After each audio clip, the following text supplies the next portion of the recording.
What's the biggest obstacle people face when learning a language? Time. People are busy. So even when the motivation and the drive are there from the start, the problem is always the same. Most people just don't have enough time. Or do they? Well, according to the US Census Bureau, the average American spends 220 hours a year commuting to work. To put that into perspective, that's about as long as a full-time college student spends in a classroom over an entire semester, theoretically. So that means if for 1 year you listen to lectures on your commute, you could consume the equivalent of 5 college courses without changing your daily routine whatsoever. So what else could you learn during that time? And that's just the commute. Think of all the other moments in your day where this could apply, where your body is occupied, but your mind isn't. While cooking or eating dinner, folding laundry, walking the dog, working out, any situation where you're stuck waiting for something or someone, and so many more. Attaching your language practice to these moments means no more making time for it, no more staying disciplined, and no more forming new habits. And these are all things that you're going to do anyways. But instead of daydreaming, scrolling on your phone, or listening to music while they're happening, you listen to your target language. Most people are sitting on hours of untapped practice time every single week without realizing it. If this makes sense to you and you want more on how to actually build fluency in a language without the grind, without the stress, and in a way that fits your life, hit subscribe. That's exactly the mission of this channel, and we've barely scratched the surface on all the little tweaks that will make your learning way more efficient. Even just 1 or 2 of the right changes will help you progress faster and feel better about the process as a whole. There's a lot more coming, so if you don't want to miss it, hit that subscribe button and back to the video. What if I told you that practicing your language every day doesn't get you twice the results of practicing every other day? It gets you 6 times the results. Most people know that consistency matters. Almost nobody knows how much. Here's a way to make it concrete. Pretend you have $100 in the bank. Every time you practice your language, your bank account goes up by 1%. After 1 year, here's where you'd land depending on how often you showed up. Practicing every other day, $617. 5 days a week, $1,342. Every single day, $3,778.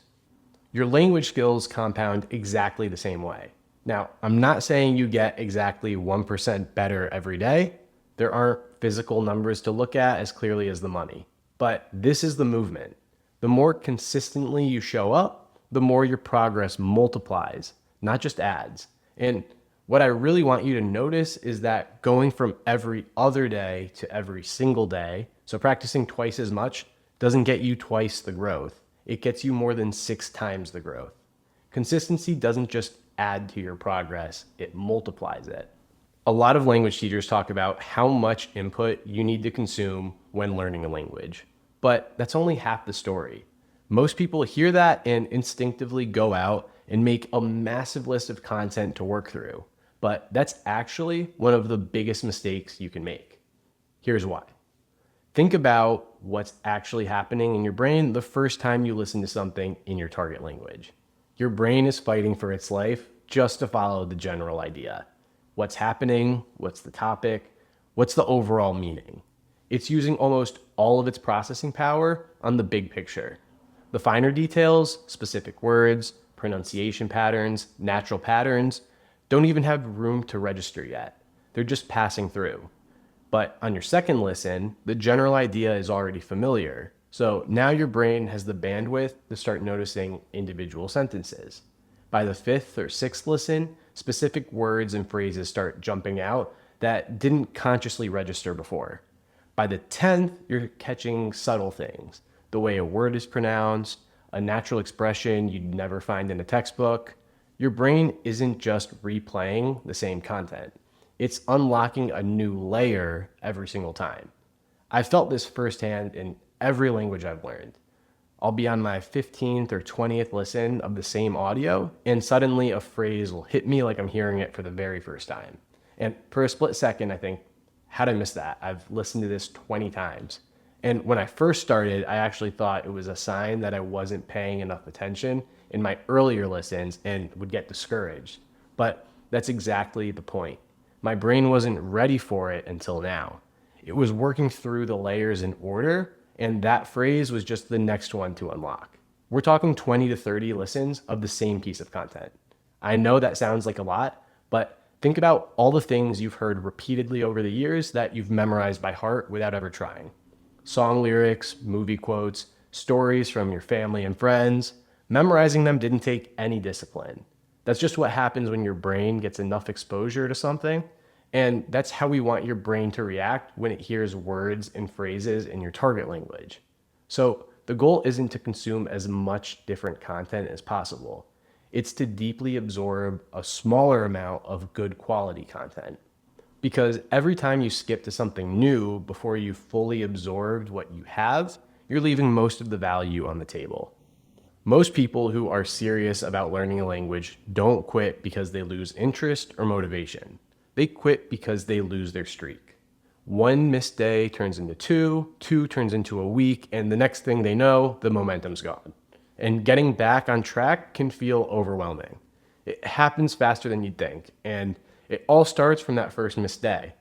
The fix isn't more motivation, it's a better system. Make your daily practice hard to miss. Here's how I do it. When I find a piece of content I want to use, a podcast episode, a YouTube video, whatever it is, I map out how I'm going to use it ahead of time. I have a number in mind, 25, 30 reps, and I make a plan that gets me there. I like to track in Excel, but if that's not really your thing, you can write it down or put it in your phone, whatever works. So, as an example, if I have a 4-minute video, I can listen to it 5 times throughout my day for a total of 20 minutes a day. If I do that for 5 days, I get to my 25 listens. And this changes everything. This way, when I have some downtime, I board my train, I sit down in a waiting room, I walk into the gym, I don't have to spend a second setting up to practice. When you plan it out like this, you don't have to waste time thinking about what to listen to or searching YouTube for the perfect video. Because if you're already rushing out the door or itching to start whatever activity you have to do, it'll be easier to just skip it. Instead, you just click play on whatever you had picked out and you're practicing a second later. That might sound like a small thing, but think about how many times a potential practice session has slipped away, not because you didn't want to practice, but because you couldn't decide what to listen to, got distracted looking for something, and by the time you found it, the moment had passed. That friction is what kills habits before they ever have a chance to form. Removing the decision from the moment is everything. And the cherry on top, mapping your practice out this way guarantees you get your reps in. It's easy to say you need to get 25 repetitions in of each video, but it's also easy to lose track and accidentally shortchange yourself. When you plan things out like this, it's like having a safety net. Now, a quick practical tip for using your downtime. Try not to listen to something for the very first time during a potentially distracting activity, like driving, say.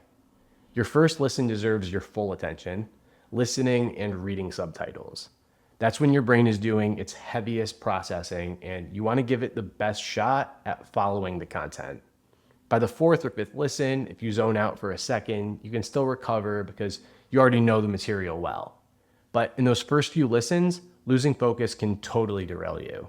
When repetition and downtime work together like this, practice stops being a task that you have to remember to do and starts being something that just happens, woven into your day without extra effort or willpower.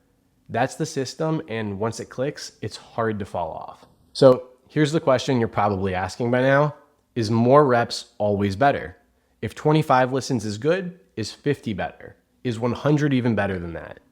Glad you asked, because that's actually not how it works. Here's why. There's a concept called the law of diminishing returns. It sounds technical, but it's actually pretty simple. Think about the difference between doing something once compared to, say, 5 times. Let's use driving a car as an example. If you're like me, the first time around, you make every mistake in the book. The 5th time, you don't. You're still far from perfect, but you're not making any of those basic mistakes from day one. The jump in those first few reps is massive. Now, think about the difference between your 99th and 100th hour behind the wheel. By this point, you've gotten pretty comfortable. You probably didn't get significantly better at driving from one rep to the next. That's the law of diminishing returns. The early repetitions give you enormous value. The later ones give you almost none. So where's the sweet spot? Based on years of doing this across multiple languages and the research that backs it up, it's somewhere around 20 to 30 listens. Below 20 and you're likely leaving progress on the table. Your brain hasn't finished unlocking all the layers yet.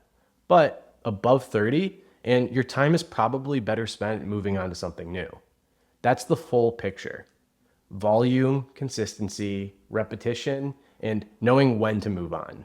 Put all of it together and you have a strategy that compounds your efforts over time, quietly and almost automatically building your foundation for fluency. If you found this video helpful, subscribe and stick around. And if you have any questions about language acquisition, leave a comment below and I'll cover it in a future video. Fluency is built step by step, at your own pace, no textbooks, no stress.